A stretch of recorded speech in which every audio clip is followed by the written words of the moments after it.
Hello, good morning. Mayam bu kurumjari. Ngasi gi video si maru oina koi gi bodybuilder sing amati koi gi fitness ki lam chita thawai yau chapa koi sannaroising da koi gi karamba diet karamba maru oina natural diet sing koi na sinna ba yaba ke mato karam na sinna ga dage haibadugee matang da samlapna mayam da share tau ja bani lousinba yaba lousinbiyu masi hairiba diet supplement amati CHABA tapagi maram si ayak isamak na natural athlete mo oina sahi kaya chukna season na dunala pani masi mayam da na siya tawja pani kwai digi ahan da koina ayak na mayam da semjabani amana koina bodybuilding natural bodybuilding amati fitness da leiba hairaga koina koigi supplement akoigi market te phangliba akoigi protein powder gumba supplement sing asi sungja cha da ki moong da khanna basu mayam ama yaw da nate matu makti nate akoina natural oina leiba bodybuilder sing amati fitness sannaroising ama hairaga ti akoina koigi anabolic steroids adagi performance enhancing drugs hormones diuretics hairiba koigi International Olympic Committee gi makata leipa kogi WADA World Anti-Doping Agency na kogi hakchang da sui CHABA phatte haiduna thinglaba potlamsing asi substances asi charu daba adubani akoina natural oina leiba haina ripasi kogi International National Bodybuilding Association Professional Bodybuilding Association da elite natural athlete amoina professional athlete oina leijabani ujiksi aduna hairiba potlamsing asi chadra di akoina natural oiba athlete haibitu chingi na akoina INBA PNBA da koigi kanabuna natural chingi kanabuna natural chingde hairiga da koina sagi hairiba na panjakiba steroids anabolic steroids hormone insulins adagi koigi performance enhancing drugs adagi atei ban tawrba thing leba potlamsing asi chabidaba adu oregi da koina natural ki field sida dum thopa yare INBA PNBA da natural athlete amo oina adu kari CHABA YAI hairaga de koina koigi nongmagi koina chana thanari ba koigi meat sanga dage koigi hawai chengwai dage mana masing asi loina CHABA YAI tawbita bu mastai da koina khara checking bigidaba hairaga ti koigi nisagi saruk yam yaw haibadi caffeine ge saruk yam yaw bise koina masi khara yeng naga chabiba natara chabidaba haibadi koigi natural gi field da leiba phambak sing asida competition to motamda koina testing to da koina caffeine ge saruk chi yam na wangna leiraga di ma koina mak tu natural oide haina phagani aduna koigi website da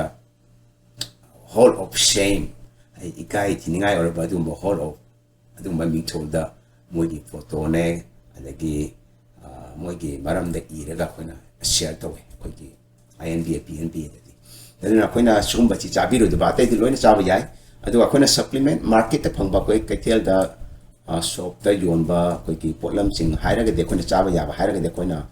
aya mana loin CHABA YAI koina steroid kangpu adu ko maran mamang de panjiga substance sing ado chabidaba haibadi kogi protein powder CHABA YAI whey protein powder mass gainer adagi isolate whey protein adagi soya protein haiba any kogi protein powder kogi vegetarian ne khangde non vegetarian ne khangde sangom dagi semane khangde meat dagi semane khangde yerum dagi semane khangde hawai dagi semane khangde haiba protein powder singa se koi loi sinna ba yai masi koina masi gi maram di ya have di maram de koina protein sinap sin natural ni maram di koina sanga chari duga koina hawai chengwai chari da chabda phangiba protein duga koina supplement oina chari siga dum chamane tabu koina kg da yamna chawu du nungai te hadana koina yamna consolidated or ba yamna koi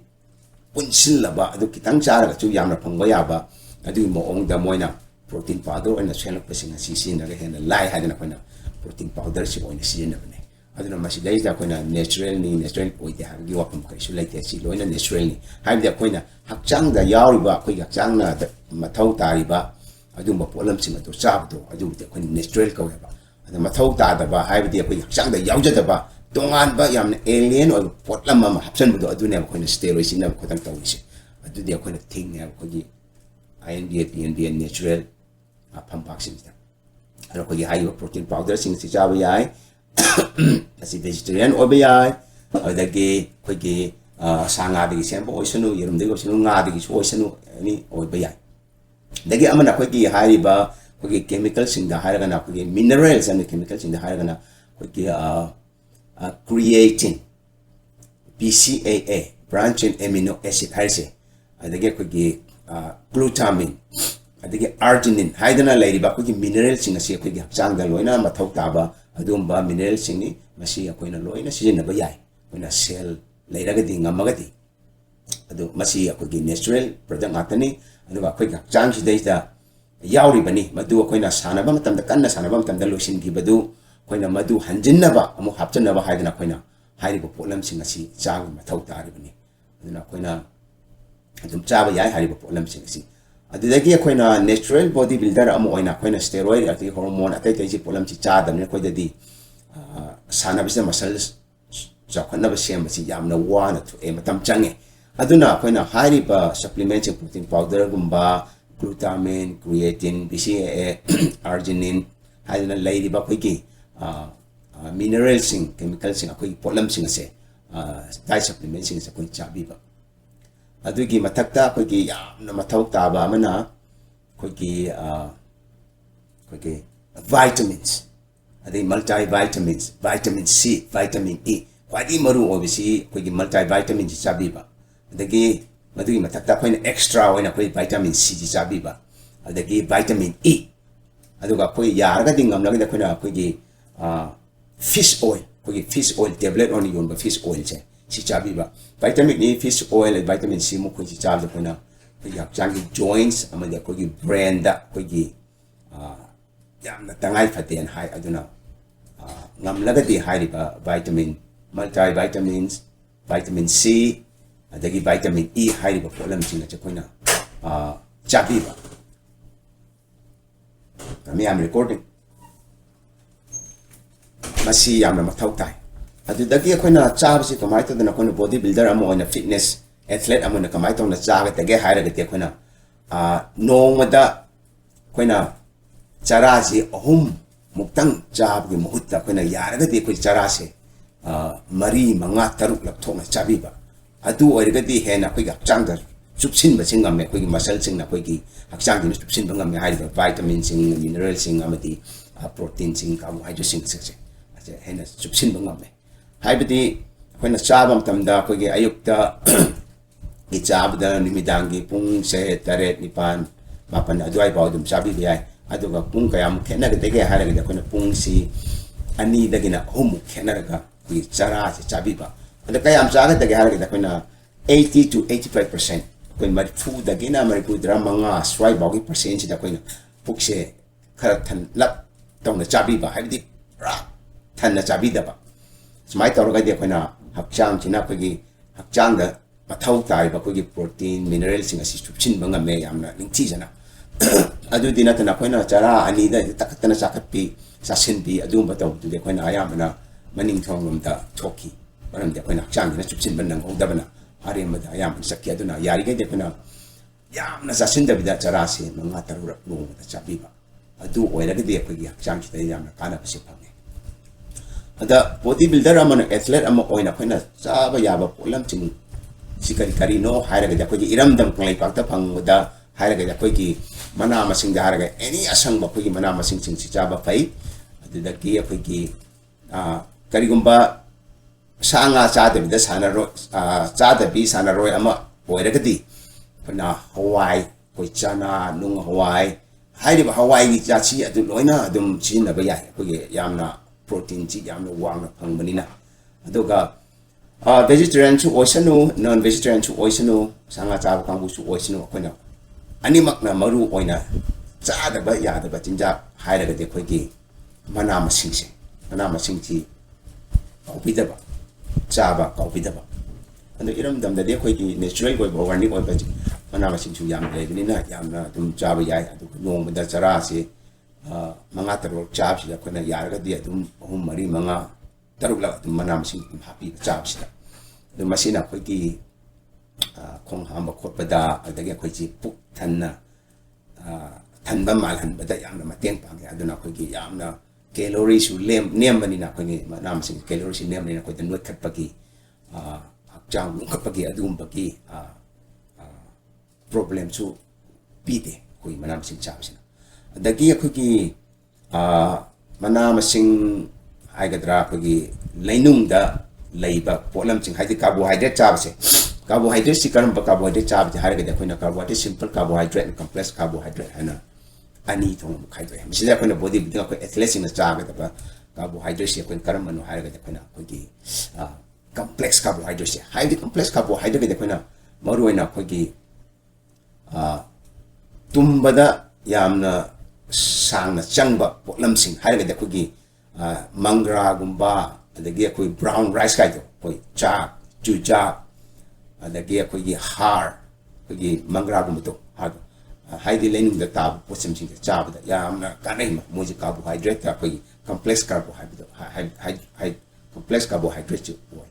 complex carbohydrate simple carbohydrate खेना बाहर बिस्पो कोई की simple carbohydrate कोई चीनी गुम्बा sugar अदगी कोई की bread का हारे ना कोई की खुद तक तुम बयाबा पोटलमसिंग अदगी चाक का हारे का जो चाक अंगो बसे सीना मुक चाक अंगांगबा अदगी brown rice हाई से मोई दकी है ना तुम बचे थुये अदुना कोई चाक हाउ गुम्बा कोई की brown rice गुम्बा सीना तुम बसे कोई न चंगे अचुमाइने तुम मद कोई न चंग पोटलमसिंग अचे मोई बुना कोना complex carbohydrate है ना लोग यार ना सुंबा यार के देखो ना complex carbohydrate सी चाबी बकोना मिल मनी मंगार चाब सी देता अदुगा मिल मंगा तरुलक चाब सी देता यार के तिया कोना अरोई बदा लाइबा मिल से कोई निमिदांग की मिल से देता कोई carbohydrate सी यारी मा के याम दना चाबी बा maramdi कोई निमिदांग दा carbohydrate की सर याम ना वांग ना चार तुम की बचे कोना थबक to sur ka sin na drabina sa energy sina ko ki fat sin na drabina energy sin na drabina ko fat from the store to fat oina on to aduna ni ko ki iram dam ta ko ki anoi ma ya mam lei se ko ki maru ona ko sana ro ina ta ba kam se cha ba di mi dang ni ayuk ni ha ki kana bu lai fa adage tap ta ja sala tung ra ni na sa ki kam sin na drabina sa fat lai cha aduna ni puk cha no je lai na ri se ko ki man ma ya mam lai mo yo je mà bốc chọc đó là sao vậy hao hỏng sẽ là thum mà bên này đó là yari mà coi là carbohydrate giảm là sao sẽ coi cái ayuk ngali ngay lanski mà tung thì đấy là coi carbohydrate cái giảm là tung sao bị hay để coi là thằng bốc mày am tàu cái đó rồi nè tàu cái tàu coi là tung lâm đại đi mình xí mà đi last one coi cái aroi mà mình xí để coi là yari mà cái con carbohydrate sao bị अदुगी मौता कोना चानिंग ला carbohydrate याम चानिंग ला पुक्सी थंदब नुगाइते हारगा कोना मना मसिंग जे याम चाबिबा मना मसिंग जे याम चाबसिना calorie दो वांग बनिना कोगी fat की सब तो ओर से ओरते अदुना याम कानै मसिंग मसिनी हाना मयामदा खरा शेयर तौजनिबा अदुगा अमना होय कोगी सप्लीमेंट चाबसे कोगी सप्लीमेंट चार से मल्टी विटामिन्स अदगी मिनरल सिंग चाबसे कोना अयुक की ब्रेकफास्ट कलोइना ना चामिनबा हाई ब्रेकफास्ट हो लेबगा high पोटलम Ching vitamin mineral sing chabi ba sina whole day ko ge nimit tu gi pi ga da ba mineral sing adagi energy sing chu ko na loction bangam bani adagi ko na thabak ni tina to bangam bani da karamba matam da ko gi supplement protein powder si sa ba pai creatine glutamine BCA si sa ba pai ana hai bi tang da kapitang mayam da sa to jage ko gi protein powder si I have the oina di adum ayuk ta adum breakfast adum hap balance diet amo oina na bahana ko ayuk ki breakfast de da ai ki breakfast de ki haira ju dum yaure adagi mana masing ko thabi kamel chinba adagi protein powder si ko scoop ama adagi soya milk hai ba mayam chi torga ko blender is da punchil laga garran ta khaga adum aina chai ai ki thai aduna ai ki amna complete over breakfast wa chin adugi matang dai ki multiple vitamins sinai dagi pung ama muk lairaga gym da exercise tawre gym dagi halaga amuk ai ki protein powder scoop ama thakchale glutamine ka PCA lairaga di PCA jo hapchali glutamine na PCA na ko gram manga gumba gram manga dagi na gram tara mu ko protein powders da mix to ba thakpiba ko PCA glutamine se sinakta aduga creatine si sin na ge haraga na ko sanaramdai punghan waling mamang stage da ko creatine si sin na ba yai ko PCA creatine glutamine ju ya ko na gram manga mu adama sin na biba aduga sanaba lor kanda protein powder si scoop ama targa hadi 20 grams kumbako scoop ama 20 grams muk chang ne si 20 grams kumuk siga sa gi PCA na glutamine na si creatine ju ya mix up taro ko na sin na biba so aina taro ke de ko na chari ko potlamsing si ko gi muscle sing sa chup sim line sun ba ngami ko na saganingba muscle do sa ka ngami masini ay ngasi mayam pamda share to ba kalimba atay kamingba sing na balay ka so tum message tabira ko ay Thagatchari loina na haki channel si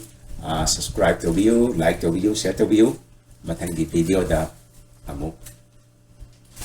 pau phana Thagatchari